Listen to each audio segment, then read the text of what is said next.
comment lever le voile sur la plus grande arnaque des fonctions support. Bon. Bonjour à tous. Salut. Bonjour Thierry. Guillaume, la pêche. Ouais, sujet on ne peut plus passionnant. Ô combien touchy dans notre époque des organisations matricio-pyramidales qu'on ne sait plus trop si on est de... Voilà. Ah, c'est à toi, c'est à moi, c'est qui fait quoi, on fait quoi de tout ça. L'arnaque, c'est le fonctionnel ou le responsable de cette fonction support qui fait tout. Parce que, les autres ne font pas, et donc il se dit, à un moment donné, il va bien falloir que ça avance, donc je le fais. 2, il a peur que ça se fasse pas bien ou pas comme lui il a envie, donc il fait à sa façon. Je vais prendre ce deuxième, le deuxième. On prend une fonction HSE, accident. Qui fait l'enquête? Voilà, la problématique c'est le HSE qui arrive avec son beau cahier, son beau stylo ou le qualiticien ou le qualiticien, les RH. Et bon, alors il s'est passé quoi et c'est moi qui fais, vous inquiétez pas, c'est moi qui écris tout, dites-moi seulement, puis je fais tout. Et le plan d'action, je l'écrirai. Et puis les actions, dans la colonne pilote, il y aura mon nom. Je vais tout faire. Je sais comme ça sera bien fait et qu'au moins, présenter à la direction, ça sera nickel. Parce que si les autres le font, c'est jamais comme. Puis les actions, elles correspondent pas tout à fait. C'est pas tout à fait comme ça qu'il faut faire. Ouais. Là, c'est une grosse arnaque. Vous vous faites arnaquer, vous vous arnaquez vous-même. Et puis en fait, vous arnaquez les autres parce que certains, dans les autres, ils auraient envie de le faire. Mais c'est cool. C'est le HSE qui fait. Donc pourquoi faire? L'inconvénient derrière, c'est que, et sur la perception du problème, ça peut être complètement biaisé.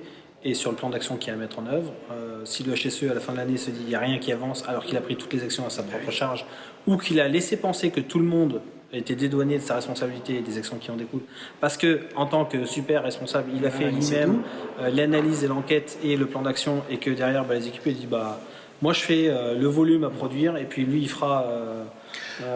super histoire à vous raconter. Exactement, super histoire à vous raconter sur le fait de ne jamais utiliser ce qu'il y a dans la tête des gens et qu'on prenne la main en disant ça sera mieux fait quand c'est nous qui le faisons. Je ne vais pas donner la marque. Il y a un fabricant de dentifrice, je ne sais pas ce que vous achetez comme dentifrice. En tout cas, il y a une marque, vous verrez, le trou du dentifrice, il est plus grand que les autres tubes de dentifrice. Il y a une marque qui est dédiée à ça. Et quand on en met, on en met plein. Alors, qu'est-ce qui s'est passé pour que ça arrive là? Il y a eu un grand truc, semble-t-il, aux États-Unis, j'y étais pas. Il y a quelques années. Et grand patron, tout ça, qui réunit l'ensemble de ses boss et qui dit ça va pas parce que le groupe est en train de chuter, en train de se faire croquer par les concurrents. On n'en vend pas assez. On se pose, on fait une bonne journée tous ensemble et on réfléchit à comment on peut faire repartir notre groupe parce qu'il est en danger.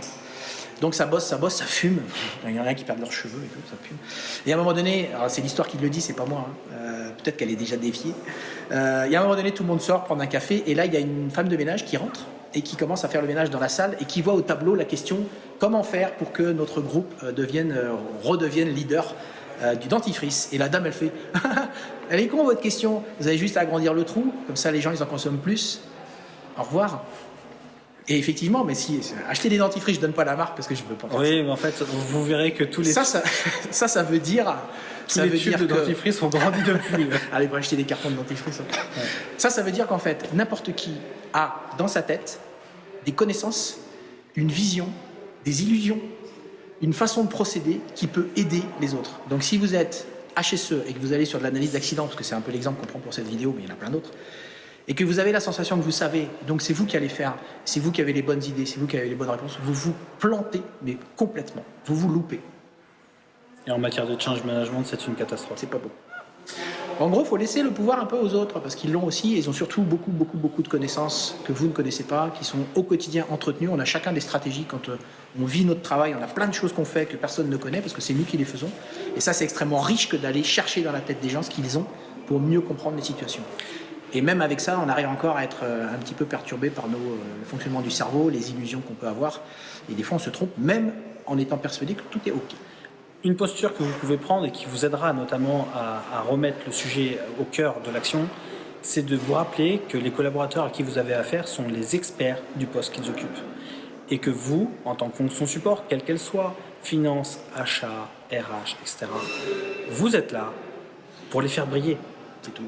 En amenant votre expertise qui va leur permettre de grandir sur chacun des sujets, des fonctions support que l'organisation peut avoir, pour faire grandir le collaborateur. Si vous prenez à sa place, et si vous endossez le rôle et les responsabilités de vos équipes, vous les démotivez, vous les déresponsabilisez. Vous les amputez. Et à la fin, vous serez en comité de direction en train de vous dire mais on ne comprend pas pourquoi nos équipes ne font plus ce qu'on leur demande. Tout simplement parce que vous leur avez enlevé tout l'intérêt du job qu'ils ont, qui sont je suis fier de faire ce que je fais parce que je participe en tant que collaborateur de la valeur ajoutée que j'apporte à mon organisation. Et ces éléments-là, en matière de développement personnel, en matière de développement d'organisation, en matière de leadership, en matière d'encadrement, sont des choses qui sont extrêmement importantes à comprendre. Et si vous ne les avez pas compris, ça fait peut-être partie des raisons et du pourquoi vous êtes dans la situation dans laquelle vous êtes aujourd'hui. Ou que vous pouvez rencontrer aujourd'hui dans certains cas. N'hésitez pas à venir à nous contacter, on peut échanger, on peut partager, on a plein d'expériences, nous, et puis vous aussi, et on commence notamment au travers des réseaux sociaux. On a des personnes avec qui on communique et on apprend des choses de par leur expertise et leur expérience, donc n'hésitez pas à échanger avec nous.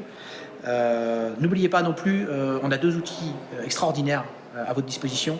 Diagnostic de maturité des organisations, c'est vraiment très très puissant.